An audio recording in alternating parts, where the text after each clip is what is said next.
Bonjour à toutes et à tous et bienvenue dans cette nouvelle séance d'aquarelle en vidéo. Donc, on a vu beaucoup la perspective, ce genre de choses. Je sais que ça peut être fastidieux pour certaines et certains. Donc, on va changer un petit peu de domaine et revenir à notre théorie des couleurs. Donc, on avait déjà vu tout ce qui est cercle chromatique, gris coloré, les accords, etc. Et j'avais eu plusieurs retours de certaines et certains d'entre vous concernant tout ce qui va être de la gamme des marrons. Donc ça va être la thématique de notre séance, voir tout ce que je vais appeler les beiges, les marrons et les bruns. Comment les fabriquer, puis après expérimenter un petit peu avec tout ça. Donc moi je suis partie sur une double page avec dans un premier temps la construction vraiment d'un marron à partir d'une couleur de base et ensuite une exploration de différentes tonalités de brun, de marron, etc. Donc déjà, le marron, on peut tout à fait l'obtenir à partir de nos trois couleurs primaires, comme quasiment toutes les teintes possibles et imaginables. Donc pour obtenir un marron, on va d'abord fabriquer un orange, donc magenta et jaune, auquel on va ajouter plus ou moins de cyan, sachant que si on en ajoute trop, on part sur la gamme des gris colorés, ce qui ne nous intéresse pas aujourd'hui. Le principe, c'est que le orange soit majoritaire et que le cyan soit minoritaire, ce qui va nous donner cette fameuse gamme de marron. Donc moi, ce que je vous propose dans un premier temps, c'est de réaliser un exercice comme celui qui est sur cette partie-là de ma feuille, où vous allez créer toute une gamme de couleurs que l'on pourrait qualifier d'orange. En tout cas, toute une gamme de couleurs où on mélange du magenta et du jaune. Donc, tout en haut, moi, ça reste encore du rouge. Et ensuite, les cases suivantes, on aura du orange et on arrivera à notre jaune tournesol en quelque sorte. Donc, vraiment faire la gamme la plus complète possible de couleurs obtenues par mélange du magenta et du jaune.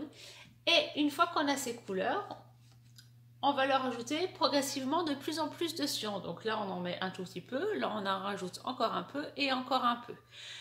L'idée, c'est qu'à terme, vous n'aurez pas des marrons dans chacune des propositions ici. C'est plus d'observer à partir de tel et tel orange de base, selon la quantité de cyan qu'on ajoute, qu'est-ce qu'on obtient comme couleur et quelles sont les couleurs qui, à ce moment-là, vont nous intéresser. Donc vraiment, c'est cette idée-là. On a du rouge, un rouge orangé, un orange moyen, un orange qui commence à être clair et un jaune tournesol. Donc on va ajouter de plus en plus de bleu dans chacune de ces couleurs. Vous vous rendrez normalement assez vite compte que si vous faites quelque chose dans le genre de ce que j'ai fait, avec le rouge, on ne va pas obtenir de marron. On va tirer tout de suite vers des pourpres et des violacés légèrement salis. Et ça va être la même chose avec le jaune tournesol qui est lui déjà trop jaune, où on va avoir des verts et on ne va pas passer par la case marron. Donc l'objectif, c'est vraiment de se rendre compte qu'il faut que ce soit un orange-orange pour obtenir un marron. Et on va obtenir avec l'orange toute une gamme de marrons qui seront relativement différents les uns des autres. On aura des marrons plus chauds, plus froids, qui tireront plus vers le beige, vers l'ocre, d'autres plus vers le terre de ciel, le terre d'ombre brûlée. L'idée, c'est vraiment de voir quel genre de marron on obtient à partir de quel orange. Pour le jour où vous avez besoin de marron, vous savez quel est l'orange que vous allez devoir fabriquer pour obtenir un marron dans la gamme que vous recherchez. Donc voilà, ça c'est la première étape. Ça, on en parlera à la toute fin. Je vais vous parler de l'étape numéro 2 pour explorer encore plus les marrons. C'est-à-dire que vous allez en obtenir quelques-uns de base avec vos couleurs de départ. L'idée, maintenant, ça va être de fabriquer un marron, n'importe lequel. Et on va faire, moi je trouve que ça, on frôle l'idée du jeu. On va faire une sorte de jeu avec ce premier marron. Donc moi, mon premier marron est ici. Et ensuite de ce marron, on va ajouter au choix du magenta, du jaune, du cyan, ou moi je l'ai fait une ou deux fois, je crois seulement, de l'eau pour l'éclaircir, voir la teinte que l'on obtient quand on éclaircit ce marron de base. Donc, dans mon exemple à moi, j'ai un premier marron, je viens ajouter du jaune. Chaque fois, je note bien quelle couleur je lui ai ajouté.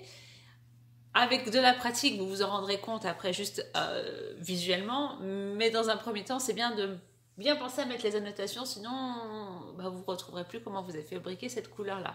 Le principe étant que vous allez à terme avoir tout un camailleux de marron, de brun, etc. et que vous puissiez choisir celui qui vous intéresse et essayer de remonter un petit peu à comment vous l'avez fabriqué. Donc voilà, ici j'ai ajouté du jaune, là ici j'ai ajouté de l'eau, puis du cyan. J'ai repris cette couleur-là que j'avais mis un peu de côté. Je vais lui ajouter du cyan, ici du jaune, du magenta, du jaune, encore du jaune, encore du jaune. Donc pour avoir tout un dégradé où on rajoute progressivement du jaune. Là, j'ai fait la même chose avec le magenta. J'ai rajouté du magenta, du magenta, du magenta. À partir de cette couleur-là, j'ai ajouté du cyan et du jaune, et puis finalement encore du cyan, du magenta.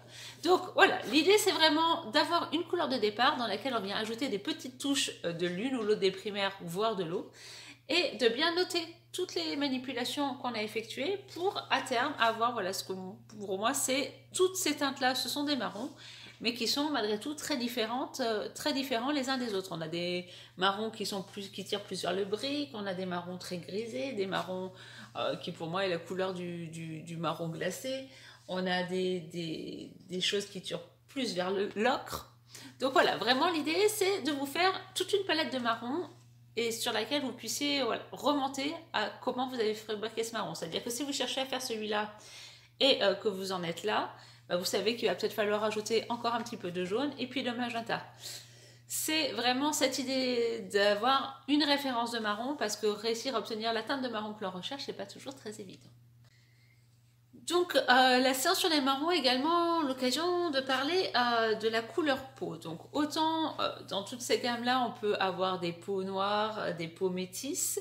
Pour tout ce qui est d'une peau plus caucasienne, ça va être le même principe. L'idée c'est d'avoir les trois couleurs mélangées, magenta et jaune majoritaire, avec un tout petit peu de cyan pour venir légèrement atténuer la couleur. Sinon on part sur des oranges clairs, des rouges clairs qui ne sont pas nécessairement ce qui nous intéresse. Et contrairement à ces couleurs-là que j'ai fait très saturées, le beige, la couleur peau, on va avoir tendance à la diluer pour avoir quelque chose de plus clair. Donc on met quand même une bonne quantité d'eau. Donc voilà, le principe de ce que je vous propose, c'est sur un petit coin de feuille ou sur une autre feuille directement, d'essayer de faire cette couleur chair caucasienne, en préparant d'abord un orangé. Celui-là va tirer légèrement plus vers le rouge que vers le jaune. Il va être plus rosé. Moi, je l'appelle le orange rosé. Dans lequel on va mettre une petite pointe de bleu. Et puis ensuite, comme on a fait là, l'idée, ça va être de venir le nuancer. Donc en ajoutant un petit peu de bleu, en ajoutant un peu plus de jaune, en ajoutant un petit peu plus de magenta. Pour avoir des variations. Parce que même si on dit peau noire, peau blanche, etc.,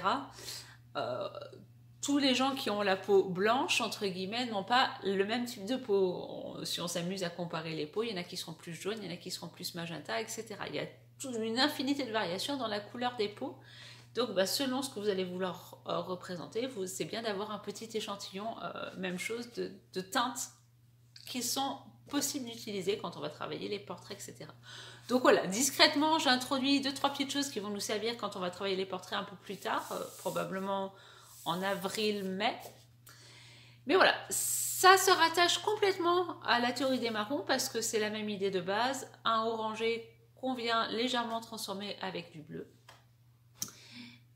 Et ce qui vous permettra d'obtenir une palette de couleurs très très large qui vous serviront de référence pour tout ce qu'on va pouvoir travailler ensuite. Bien évidemment, une fois que vous avez fait ça, je vous propose une petite mise en application. Donc il y aura des compositions avec des éléments en bois notamment, probablement 2-3 autres petites choses, des marrons, des choses et des éléments qui sont typiquement marrons de base. Donc là on va peut-être plus essayer de partir sur des couleurs réalistes, contrairement à ce que je vous incite à faire d'habitude, à sortir du réalisme, etc. Ici, si on travaille le bois et tout ça, ce sera intéressant de les travailler avec des couleurs qui sont dans la gamme que l'on a explorée justement dans le carnet répertoire. Donc voilà, petite mise en application après cet exercice de travail des couleurs. Et puis le principe, ce ne sera pas nécessairement d'obtenir le marron parfait, mais d'obtenir un marron qui vous plaise. Un dernier petit point pour tout ce qui va être le travail du bois. Le travail du bois, ce sera l'occasion de ressortir la technique du grattage qu'on avait vu il y a déjà quelques semaines. Si vous vous souvenez, c'est quand on humidifie la zone avant de venir creuser avec un outil. Donc soit on humidifie avec de l'eau, et on vient dessiner avec un outil en plastique, en bois ou en métal, en se rappelant que le métal, ça a tendance un petit peu à accrocher le papier et à l'abîmer. Donc soit on fait quand on a juste humidifié son papier avec de l'eau, soit ça peut être quand on a déjà posé sa couleur et qu'elle est encore humide, on vient dessiner des motifs et là les rainures du bois, tous ces petits motifs qui peuvent apparaître dans le bois, ce sera idéal de les faire avec cette technique-là. Ça permettra d'avoir un tracé assez fin et d'avoir cette idée de la même teinte mais légèrement plus saturée à ces emplacements-là. Donc voilà, ça c'était le petit mot sur le bois proprement parlé. Comme toujours, toutes les explications que je vous ai données ici, les modèles se retrouveront dans l'article sur le blog. Quant à moi, je vous dis à très bientôt et je vous souhaite une agréable semaine.